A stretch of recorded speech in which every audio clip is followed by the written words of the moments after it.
Big conversation about policy over China. Joining us now to discuss is the former World Bank President, David Malpass. David, good morning. It's good to see you, as always. Good morning, everybody. Has the spread between sound economic policy and the kind of campaign promises that get you elected, has it ever been wider? Well, there's a huge fight over what we should do and which way we should go. So that's a wide divide. From the market standpoint, I think they take it with a grain of salt and say, we're going to figure out a way to get through this. So bottom line comes out to earnings. You know, we know that old game. How do you make money within a volatile environment? And I think the markets are showing they're able to do that. Plus, they've got the Fed put behind them. We have to realize what's going on. As markets get dicey, the Fed steps in. And so that changes really the value of everything and addresses what Lisa's talking about on the bond yield. Before we get to the economic backdrop, I just want to spend a bit of time talking about specific policies. Can we talk about Nippon Steel? Nippon Steel, to us, is a great example of where we are right now in this country. It feels like there's a big divide between doing the right thing and doing the kind of thing that gets you elected. Nippon Steel, we're talking about a Japanese ally looking to take over a US company. And no one on the campaign trail wants to entertain it because they know if they do, they won't win the election in November. How problematic is that? Because that doesn't feel isolated. That feels like policy across the country.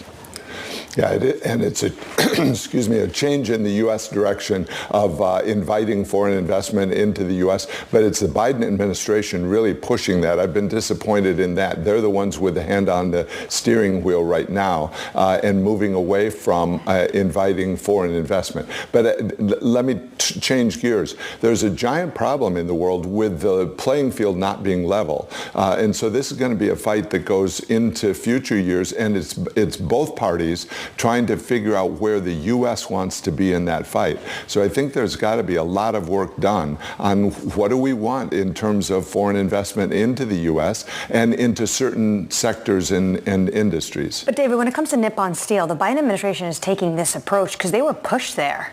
And they were pushed there by Trump, who in January of this year said, I would block that deal. Then Biden-Harris had to come out and basically get behind Trump because it's an election year. Don't you think that the former president is also an individual that, if given this choice, would block that decision? He's got views, and he's a leader, and so what you're basically saying is Biden is following the leader, and Vice President Harris is following the leader. That's not a good position for the U.S. to be in if it's trying to lead in the world. That's one of the problems going on in the world, is the vacuum of leadership from the U.S., and the world is really having to look at that in each of the forums. What are we going to do when the U.S. is not really showing where it's going to go? I'd love to also get your thoughts on one policy proposal Trump continuously talks about. So Republicans, when Kamala Harris came out, was talking about price gouging across the board for groceries. The Republicans were all saying she's a communist, this is price controls. What's the difference between that and capping interest rates on credit cards, which was a Bernie Sanders policy proposal? Now Trump's saying they should do it too. I'm not in favor of all of those, but price controls, you know, as described by VP Harris, were sweeping, and that's just not a good answer to what you're going to do about inflation. You've got to have some answer that talks about more production, and that's what President Trump did. I think that's the better approach. If VP Harris is asked about inflation the next time, I hope she doesn't talk about the middle class, and maybe she can just say, look, I'm going to try to have our economy, the private sector of the United States, produce a lot more. That's the way to deal with inflation. And she's just not saying that. She's got the government pushed into the middle of every part of the U.S. markets. You said that the U.S. needs leadership and clear leadership in terms of what its positions are in certain places. I'm just wondering, do you have a clear sense of how to weigh national security versus letting fair and free trade and business, what that looks like under Trump? I don't know under Trump. I know that issue. So starting in the 1980s, there was a big push and discussion of what was industrial policy, how far did you want to go.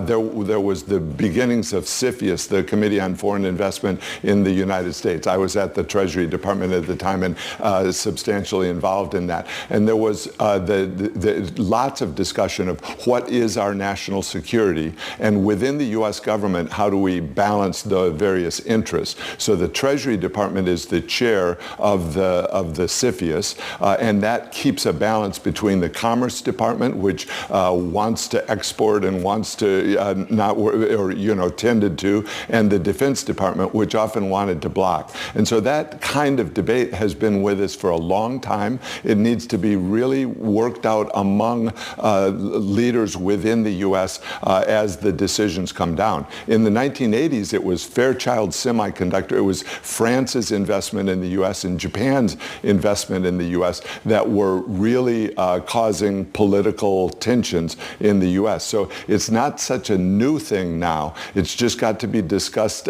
really from the standpoint of what's our national interest. There's also a sense of knowing who our friends are. What does friendshoring mean when we try to change up our supply chain? Yeah. Donald Trump recently said that if Deere leaves the U.S. and moves some of its production to Mexico, he said, I'm just notifying John Deere right now, if you do that, we're putting a 200% tariff on everything that you want to sell into the United States.